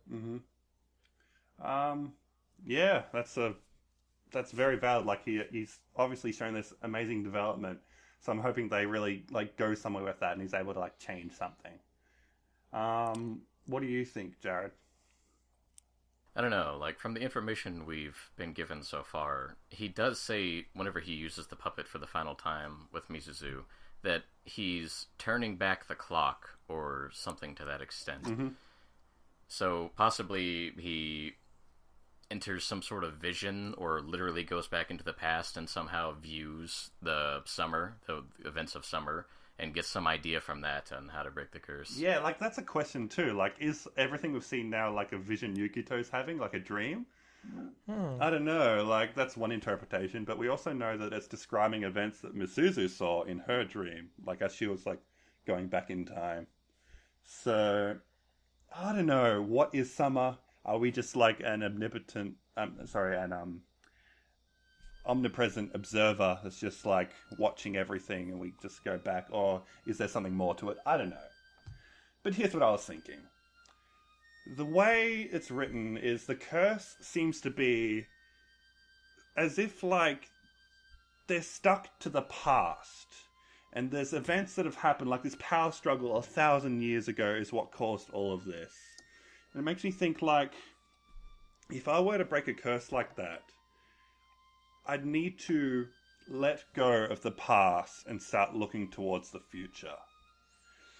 That's kind of the impression I get. Like, it's like we're clinging towards, like, this idea that, like Yukito, he needs to, I don't know. I had this written down and I lost my notes somewhere. I don't even know what happened to them. I think it even goes all the way. I get what you're saying. I mean, I think it goes all the way back to even, Ryuya and Uraha. It's just kind of like, what we may not know exactly what to do right now, but we know that we're going to do something. And to be able to do that, we need to make sure that we can keep things going. That we have as many chances and opportunities as we can possibly get to try to break this thing. So it's like there's two opposing ideals of like thinking of the future and thinking of the present. And like the future, if you're thinking of the future, it's because you're fulfilling obligations of people set out in the past. You're kind of like continuing that tradition and like trying to see that through. But then there's also the opposing ideal of why don't we just like focus on the moment and just like pursue happiness right now. I'm thinking maybe that's going to play into the ending somehow. That's kind of my impression. But I don't know. I still don't know where this is going. But I feel like if you have to break a curse, you need to like break away from what started it in the first place, and that would be like.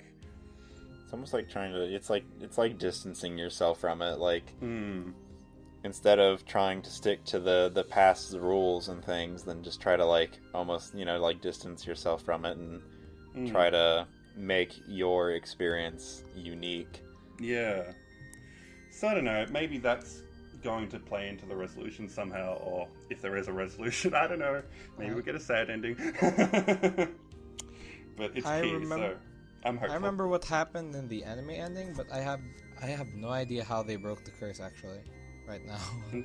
Okay. Maybe So, the anime didn't bring that up, or maybe I'm just being forgetful as I. Or maybe they always didn't am. break the curse, I don't know.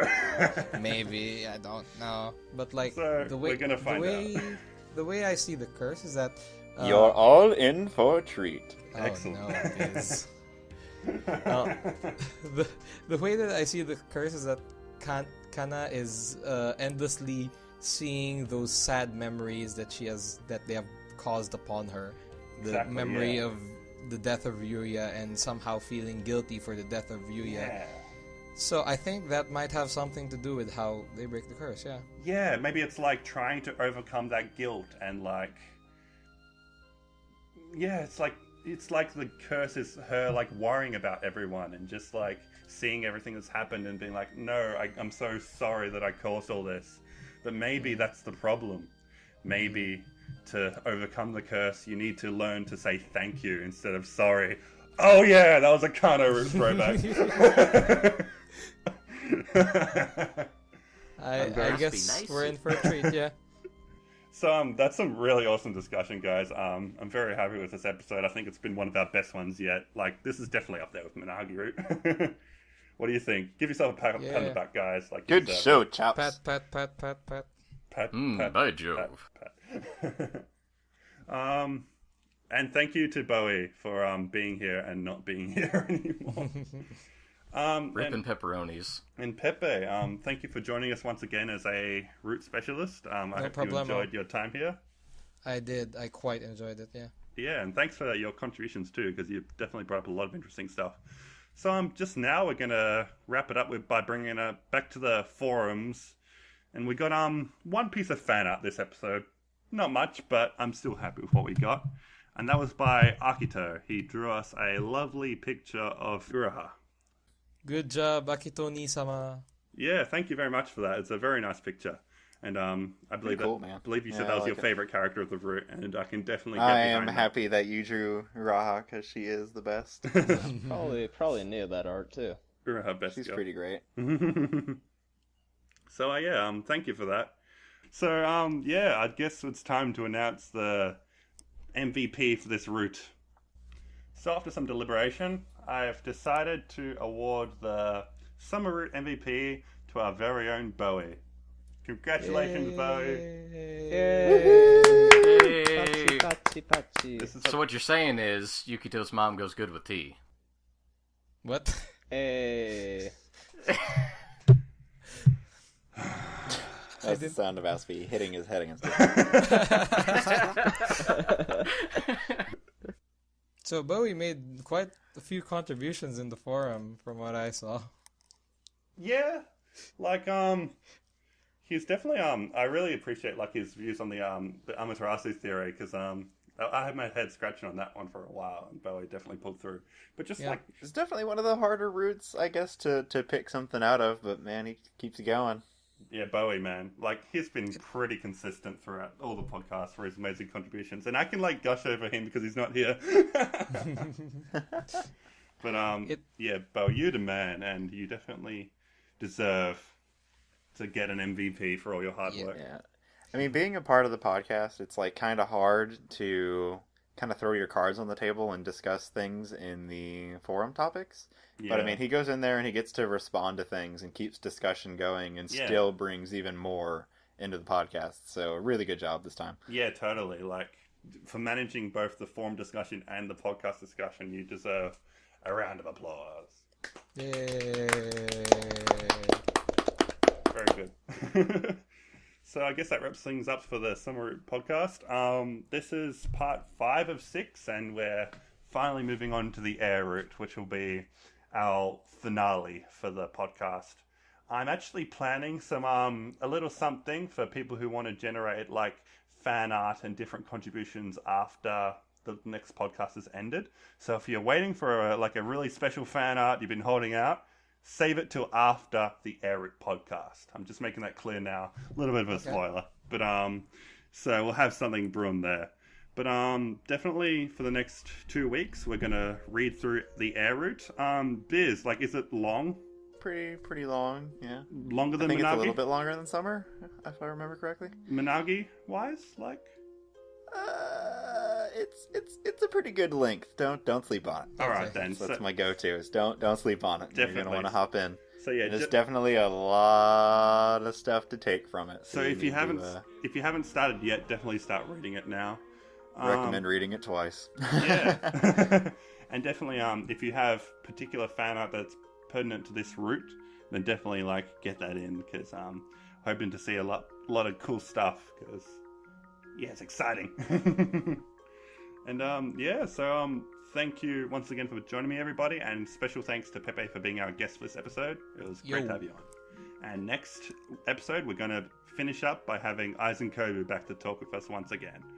So I'm looking forward to that. This has been the AIR Book Club Podcast. I'm your host, Aspirety, and thank you for joining us once again. See you next time. Ciao. Bye. Yakamashi!